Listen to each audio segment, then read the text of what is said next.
Você chega aqui nos Estados Unidos ou vai na Europa, né, você vê até as regras de polidez, regras de como você se comporta na mesa, então são muito claras.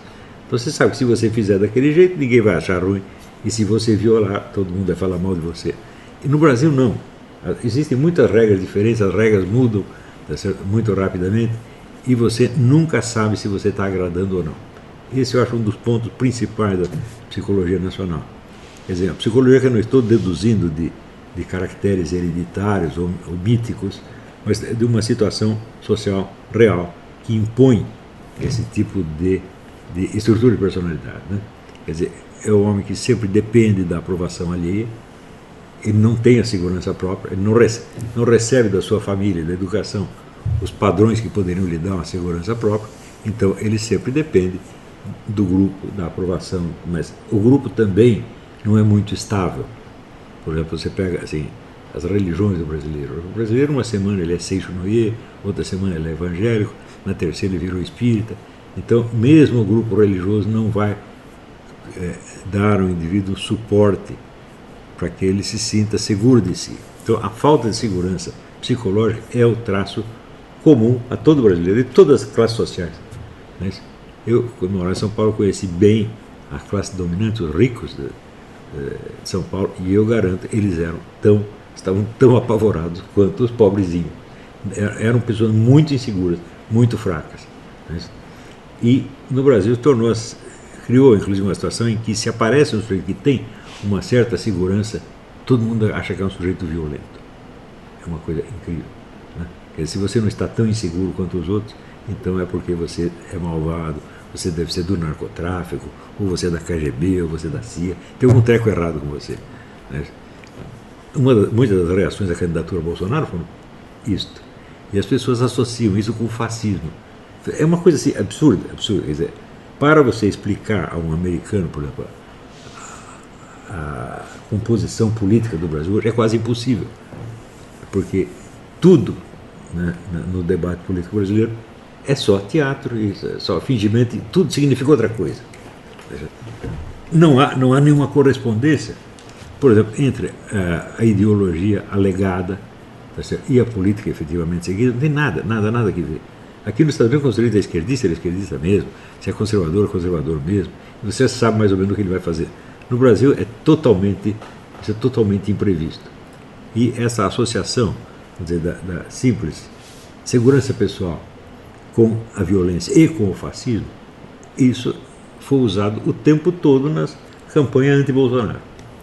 E o que é que isso tem a ver com o fascismo? Absolutamente nada. Né? Então,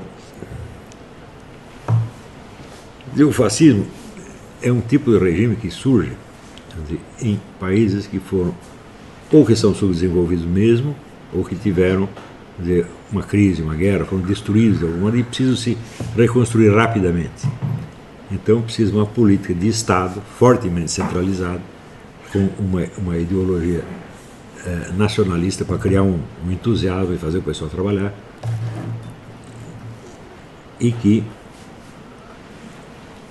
só se distingue da política comunista porque ela não estatiza totalmente os meios de produção, nem visa a isso. Ela não quer a estatização da economia, mas quer o controle da economia. Mas no Brasil aparece lá um sujeito chamado Ciro Gomes dizendo: eu quero é controle social. E ninguém pensa que isso é o fascismo, quando justamente isso é que é o fascismo. Então o vocabulário brasileiro é uma coisa de louco. O sujeito chama banana de pão, né? A pinga de leite e assim por diante. É tudo errado. O vocabulário brasileiro é coisa de louco. Né? E se você tentar explicar a situação brasileira em termos ideológicos, você sempre vai falhar, porque as pessoas desconhecem as ideologias que elas representam. Então elas fazem uma outra coisa a qual elas dão esse nome. Então é um país onde o comunista não é comunista, o fascista não é fascista, o liberal não é liberal, e assim por diante. E esse pessoal da intervenção militar, que às vezes é chamado de fascista pelos outros, e que às vezes tem até uma certa simpatia estética pelos fascistas, pelos nazistas também, né? Mas que não é uma coisa que pesa efetivamente na política deles. Né? Você vê aqui, se você estudar um pouquinho de nazismo e fascismo, você vai ver que a violência não tem nada a ver com isso. A violência é um meio, né, que os fascistas usaram, que outras políticas usaram. O fascismo não se caracteriza por isso de maneira alguma, né? Uma coisa mais fundamental do fascismo é o nacionalismo extremado. Ele se baseia na construção de uma identidade nacional às pressas e à força, tá certo?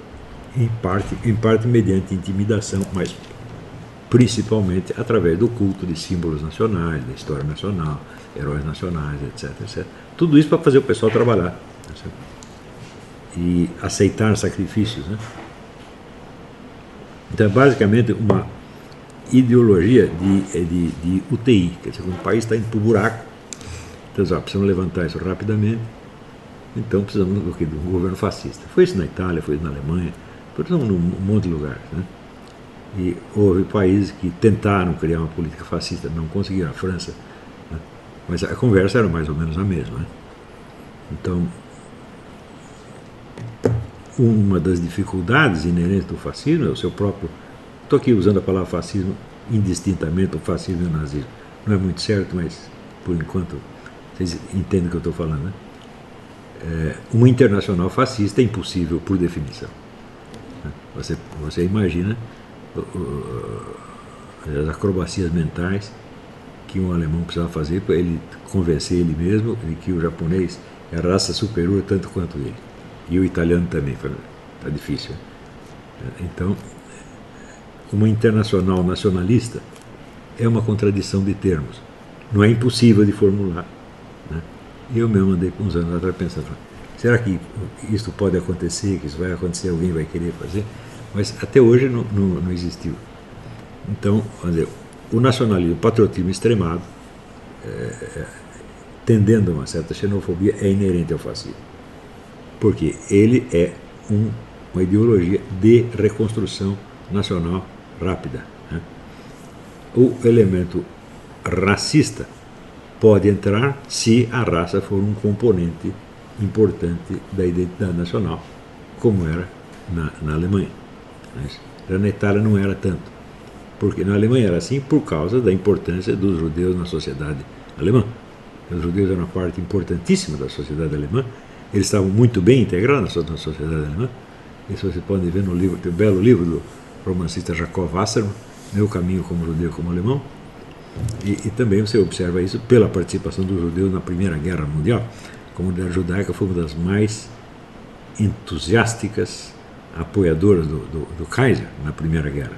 E veja você, havia na França muito mais antissemitismo do que na Alemanha, né? Porque os franceses achavam que os judeus eram agentes da Alemanha. Isso na Primeira Guerra. Veja como as coisas são irônicas, né? E o fascismo francês, que pretendia também criar ali na França um regime de força, né, para levantar rapidamente a economia nacional, era uma ideologia essencialmente anti-alemã. Eram inimigos dos alemães desde o início e queriam fortalecer militarmente a França, porque previam que a Alemanha ia invadir. E o pessoal da esquerda, né, especialmente a esquerda católica, chefiada pelo Emmanuel Mounier, né, era de pacifista, queria ficar tudo de bem com Hitler, mesmo porque Stalin estava de namoro com Hitler, então não ficava bem falar mal do homem. Então, para você ver como essas coisas são, vamos dizer, não dá para você raciocinar a partir de um estereótipo ideológico. O sujeito é fascista, então ele vai fazer assim, assim. Não, as coisas não são. Claro que a ideologia existe, né, e elas têm um certo peso na conduta das pessoas, né? Mas ninguém no mundo age mecanicamente a partir da fórmula ideológica que adotou. Isso é absolutamente impossível. Se você disser, o comunismo, que nem aquela besta daquele Marco Antônio, que ele dizia, não, o comunismo é a estatização dos meios de produção. Bom, então Lenin não é comunista, porque Lenin mandou trazer de volta a economia privada, né? Então, se o cara é comunista, como é que ele favorece a economia privada? Eu digo, filho, a vida é assim, está entendendo? Então, esse é um raciocínio pueril, um raciocínio que a partir toma as palavras, as definições verbais, como se fossem coisas reais, né? É como se uma criança que diz, aquele sujeito é católico, mas como ele é católico, se ele tem uma amante, tem que ver uma coisa com a outra.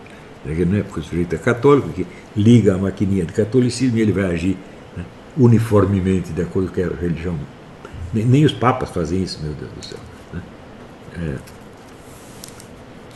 Então, eu sinto muito no Brasil a falta de pessoas que saibam raciocinar com a experiência da vida.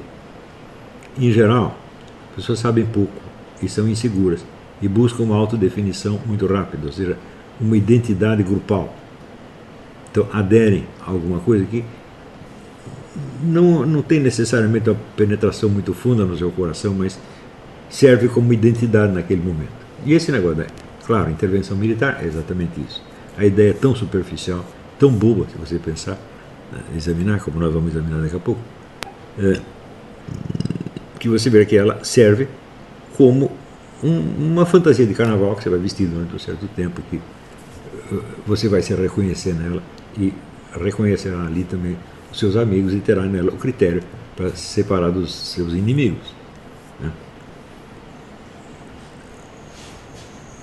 Então, o apelo a esse negócio da intervenção militar vem também fortalecido por notícias atemorizantes, verdadeiras em geral, sobre a interferência crescente e cada vez mais descarada que a elite globalista, em aliança com os governos comunistas e islâmicos, vem exercendo no Brasil, especialmente a China. E a China está comprando o Brasil. Né? E o governo fez certas concessões, vamos dizer, à China e à Rússia, que se tivesse feito aos Estados Unidos teria sido um escândalo monstruoso. Só dizer, olha, existe uma estação de espionagem russa na Amazônia, ninguém liga. Né? Ao passo que os chineses estão comprando parcelas imensas do Brasil. Eu acredito que eles já possuem uns 20% do território. Isso não é brincadeira. Mas estudar essa penetração estrangeira no Brasil e fazer barulho em torno disso tornou-se uma especialidade de especial intervencionista. Por quê? Porque já era um hábito nas Forças Armadas, pelo menos naquele setor das Forças Armadas que se denomina nacionalista, centrado sobretudo por um órgão no Rio de Janeiro chamado SEBRES, né? Que sempre procurou uma aliança com a esquerda e tal, e esse eram nacionalistas, mas mais anti-americanos do que nacionalistas. Né? E é claro que esse pessoal ainda tem uma visão muito atrasada das coisas, porque quando a gente fala globalismo, eles pensam que é imperialismo americano. É a mesma confusão que apareceu no debate com o professor Dugin, eu expliquei isso aí. Né? Quer dizer, claro, existe, o imperialismo americano existe, e ele foi ativo na América Latina durante algum tempo. Mas você falar dele agora no Brasil é coisa absolutamente ridícula. Qual é a atuação do governo americano na América Latina, especialmente no Brasil, nos últimos 30 anos? E eu respondo categoricamente, nenhuma. Né? Se você comparar assim, com outras épocas, né, o peso que tinha, por exemplo, a opinião do embaixador americano, que hoje em dia ninguém sabe nem quem é o cara, né? Então, existe na diplomacia um negócio de diplomacia pública, que é a função que o embaixador tem de representar e defender a boa imagem do seu país no exterior. Então, se falam mal do país dele, bom, pelo menos o embaixador tem que aparecer e defender. Faz 30 anos que nenhum embaixador faz isso no Brasil. Né? Ao contrário, eles cedem cada vez mais e se acomodam a políticas ostensivamente anti-americanas. Né? E aqui nos Estados Unidos eles não tinham muito a ideia de quão anti-americano era o Brasil. Eu lembro no tempo da guerra do Iraque, 82% da população brasileira estava a favor do Saddam Hussein. E você contava isso aqui para os americanos e diziam, não, você está louco, eles nos adoram, etc. Foi só gradativamente que começaram a perceber que tem algum problema. E agora essa viagem do Mike Pence ao Brasil, você vê nas palavras dele que alguma preocupação com isso ele tem. Então eles finalmente se tocaram, começou a doer, né, depois de 20, 30 anos. Eu me lembro da época em que os embaixadores americanos eram figuras centrais na política brasileira. Se você pegar o embaixador Lincoln Gordon, por exemplo, né, Lincoln Gordon era uma espécie de guru, todo mundo, se fazer alguma coisa, primeiro você queria saber a opinião do Lincoln Gordon. Né? Hoje em dia a pessoa não sabe nem o nome do embaixador americano. Então,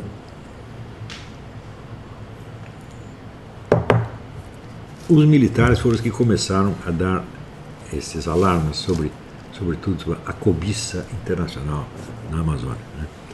Esse alarme tem razão de ser, porque você vê o número de ONGs que operam na Amazônia, fora de toda a possibilidade de fiscalização nacional, fazendo o que quer, levando minério embora, fazendo o diabo, todo tipo de negociata com grupos indígenas, né? Então, os militares têm razão, porque o grupo militar ele conserva um senso de identidade nacional e ninguém pode negar que os militares no Brasil são patriotas, eles têm amor ao Brasil. É o único grupo que tem isso. Isso eu já observei mais de 20 anos atrás. Patriota no Brasil só tem fardado. Brasil significa alguma coisa para eles. Para os outros não significa nada. Por que para eles significa? É eles que têm que tomar conta das fronteiras, eles que são os guardiões do território, etc, etc. Então eles sentem que tem algo a perder, né? Agora, o cidadão médio brasileiro não está nem ligando para isso, né? Se você vê também o senso histórico que sustenta qualquer nacionalismo patriotismo é completamente faltante no Brasil. Aqui nos Estados Unidos você entra em qualquer livraria, qual é o assunto que você mais encontra? História americana, né? Isso em todas as livrarias, sem exceção. Os americanos são loucos pela sua história. E quando você, se você procurar, por exemplo, eu quero ler os escritos do Thomas Jefferson, você encontra 400 edições diferentes disso. Os discursos de Lincoln, 200 edições, tudo quanto é lugar. Nas escolas o pessoal lê isso, né? E no Brasil, por exemplo, nós vimos o caso do Zé Bonifácio. Nas obras do Zé Bonifácio existia uma edição caríssima, feita em 1950 ou 40, pela Prefeitura de Santos. Ou seja, ninguém tinha acesso às palavras do fundador do país e ninguém estava sentindo falta. Então, agora, eu trabalhei com os militares no tempo eu estava redigindo o livro O Exército na História do Brasil. Trabalhei uns 3 anos com ele nisso aí. E pude sentir qual é o espírito da coisa. E perceber como eles são patriotas mesmo, como eles têm amor ao Brasil, eles sentem que tudo que é do Brasil é deles, né? É uma espécie do olho do dono, né?